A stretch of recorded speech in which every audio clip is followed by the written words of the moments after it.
ಹೇಳ್ತಾ ಇದ್ರಿ 8 ದಿನ ಮಳೆಯಲ್ಲಿ ನೆನೆಯುವಂತಹ ಸನ್ನಿವೇಶ ಇತ್ತು ಅನ್ನೋಂಥದ್ದು.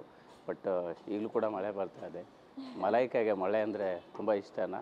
ಹೆಂಗೆ 8 ದಿವಸ ಅದನ್ನು ಸಸ್ಟೈನ್ ಮಾಡಿದ್ರಿ?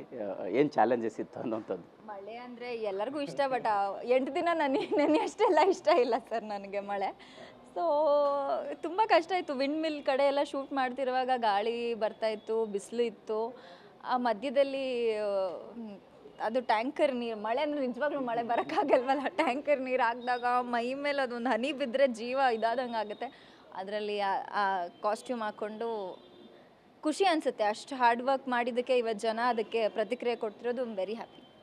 ಇಂಡಸ್ಟ್ರಿಗೆ ಎಂಟ್ರಿ ಕೊಟ್ಟಾಗ ಹೇಗೆಲ್ಲ ನಿಮಗೆ ಅಂದರೆ ಇಂಥ ಪಾತ್ರಗಳನ್ನು ಮಾಡಬೇಕು ಅನ್ನೋಂಥ ಒಂದು ಕ್ಯಾಲ್ಕುಲೇಷನ್ಸ್ ಇರುತ್ತೆ ಒಬ್ಬ ಆರ್ಟಿಸ್ಟ್ ಆಗಿ. ಈಗ ಅದೆಲ್ಲವೂ ಹೇಗೆ ಸಾಕಾರ ಆಗ್ತಾ ಇದೆ ಅನ್ನೋಂಥ? ಖಂಡಿತ ಈ ಸಿನಿಮಾ ಮೂಲಕ ಅದು ಸಾಕಾರ ಆಗ್ತಿದೆ ಅಂತ ನಾನು ಹೇಳ್ಬೋದು. ಎರಡು ಡಿಫ್ರೆಂಟ್ ಶೇಡ್ ಇದೆ ಒಂದು ಸಿನಿಮಾಗೆ. ಅಂದರೆ ಇವಾಗ ಉಪಾಧ್ಯಕ್ಷ ನೋಡಿದ್ರೆ ಒಂದು ಮುದ್ದಾಗ ಒಂದು 18 ಇಯರ್ ಓಲ್ಡ್ ಹುಡುಗಿ ಹೇಗೆ ಇರ್ತಾಳೆ, ಅವಳು ಹೇಗೆ ಹಾವಭಾವಗಳು, ಅವಳು ಮೈಂಡ್ ಸೆಟ್ ಏನು ಅನ್ನೋದು ಪ್ರೂವ್ ಮಾಡಬೇಕಿತ್ತು. ನಾನು ಅವಾಗ 18 ವರ್ಷದ ಹುಡುಗಿ ಇರಲಿಲ್ಲ ಅಂದರೂ ಆ ಥರ ನಾನು ಪೋರ್ಟ್ರೇ ಮಾಡಬೇಕಿತ್ತು ಸ್ಕ್ರೀನ್ ಮೇಲೆ.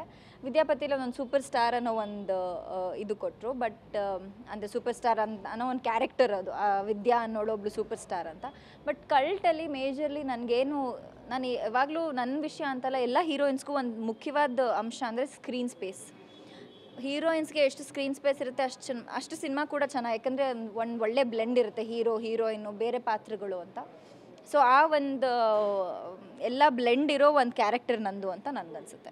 ಇತ್ತೀಚೆಗೆ ಪ್ರಮೋಷನ್ ಆ್ಯಕ್ಟಿವಿಟೀಸಲ್ಲಿ ಜೈದವರು ನೀವು ಕೂಡ ಭಾಗಿಯಾಗಿದ್ರಿ. ಸೊ ಒಂದು ಹಣೆಗೆ ಮುಚ್ಚಿಡುವಂಥ ಸೀನ್ ಕೂಡ ಇತ್ತು. ಅದು ಸಿನಿಮಾಗೂ ಕೂಡ ಕನೆಕ್ಟ್ ಆಗುತ್ತಾ ಹೆಂಗೆ ಏನು ಅನ್ನೋಂಥದ್ದು? ಸಿನಿಮಾದಲ್ಲಿ ಇರೋದಕ್ಕೆ ನಾವು ಪ್ರಮೋಷನಲ್ಲಿ ಮಾಡಿದ್ದು. ಇವಾಗ ಇದು ಲಿರಿಕಲ್ ವೀಡಿಯೋದಲ್ಲೂ ಅದಿದೆ, ಹಣೆಗೆ ಮುತ್ಕೊಡೋವಂಥ, ಹಣೆಗೆ ಮುತ್ಕೊಡೋದಿರ್ಬೋದು, ಗೆಜ್ಜೆ ಹಾಕೋದಿರ್ಬೋದು, ಹೂ ಮುಡ್ಸೋದಿರ್ಬೋದು, ಅದೆಲ್ಲ ಕೂಡ ನಮ್ಮ ಅಂದರೆ ಇದು ಲಿರಿಕಲ್ ವೀಡಿಯೋ ಬಿಟ್ಟಿರೋದು.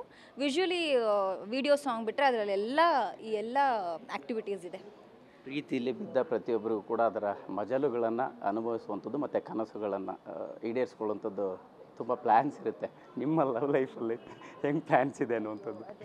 ನನಗೇನಿಲ್ಲ ಸರ್, ಒಂದು ಮಟ್ಟಕ್ಕೆ ಇಂಡಸ್ಟ್ರಿಯಲ್ಲಿ ಹೆಸರು ಮಾಡಿ ಸಿನಿಮಾಗಳು ಮಾಡಿ ಆಮೇಲೆ ಆರಾಮಾಗಿ ಮದುವೆ ಆಗಿ ನನಗೆ ಮಕ್ಕಳಂದ್ರೆ ಸಿಕ್ಕಾಪಟ್ಟೆ ಇಷ್ಟ. ನಾನು ನನ್ನ ಮಕ್ಕಳನ್ನ ಚೆನ್ನಾಗಿ ಸಾಕಬೇಕು, ಆರಾಮಾಗಿರಬೇಕು, ನಮ್ಮ ತಂದೆ ತಾಯಿನ ಚೆನ್ನಾಗಿ ನೋಡ್ಕೋಬೇಕು. ಬಿಟ್ಟರೆ ಇನ್ಯಾವ ಪ್ಲ್ಯಾನ್ಸ್ ಕೂಡ ಇಲ್ಲ. ಯಾವ ತೆಲುಗುವಿಂದ ಬಂದರೆ ಆಫರ್ಸ್ ಬಂದರೆ ಖಂಡಿತ ಮಾಡ್ತೀನಿ. ಈಗ ಮದುವೆ ವಿಚಾರ ಬಂದಾಗ ಹೇಳ್ತಾ ಇದ್ದೀನಿ, ನಿಮ್ಮ ಫಸ್ಟ್ ಹೀರೋ ಚಿಕ್ಕಣ್ಣ ಮದುವೆ ಕೂಡ ಸೈಲೆಂಟಾಗಿ ಗುಡ್ ನ್ಯೂಸ್ ಕೊಟ್ಟರು, ಅನೌನ್ಸ್ ಆಯಿತು. ನಿಮಗೆ ಏನು ಅನ್ನಿಸ್ತು ಚಿಕ್ಕಣ್ಣ ಮದುವೆ ವಿಚಾರ? ತುಂಬ ಖುಷಿ ಆಯಿತು ಸರ್ ನನಗೆ ಅವ್ರು ಮದುವೆ ಆಗ್ತಿದ್ದಾರೆ ಅಂತ. ಅಂದರೆ ತುಂಬ ವರ್ಷದಿಂದ ಅವರು ಇಂಡಸ್ಟ್ರಿಗೆ ಅವರಂದರೆ ಮುಂಚೆ ಎಲ್ಲರಿಗಿಂತ ಮುಂಚೆ ಬಂದವರು ಇಂಡಸ್ಟ್ರಿಗೆ. ಫೈನಲಿ ಮದುವೆ ಆಗ್ತಿದ್ದಾರೆ. ಆಮೇಲೆ ಅವ್ರು ಹೇಳ್ತಾಯಿದ್ರು, ಉಪಾಧ್ಯಕ್ಷ ಆದ ತಕ್ಷಣ ನಾನು ಮದುವೆ ಆಗ್ತೀನಿ, ಉಪಾಧ್ಯಕ್ಷ ಆದ ತಕ್ಷಣ ನಾನು ಮದುವೆ ಆಗ್ತೀನಿ. ಸೊ ಅದೇ ರೀತಿ ಉಪಾಧ್ಯಕ್ಷ ಆದಮೇಲೆ ಮದುವೆ ಆಗ್ತಿದ್ದಾರೆ.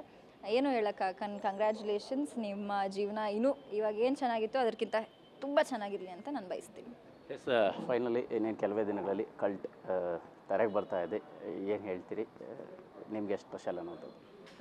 ನನ್ನ ಸೀರಿಯಲಿಂದ ನೋಡ್ಕೊಂಬಂದಿರೋದನ್ನ ನಿಮಗೆ ಗೊತ್ತಿರುತ್ತೆ. ನಾನು ಒಂಥರ ನಿಮ್ಮ ಮನೆ ಹುಡುಗಿ ಥರ ನೋಡ್ತಾ ಇರ್ತೀರ. ಬಟ್ ಇದರಲ್ಲಿ ಒಂದು ವಿಭಿನ್ನವಾಗಿರೋ ಪಾತ್ರದ ಮೂಲಕ ಬರ್ತಾ ಇದ್ದೀವಿ.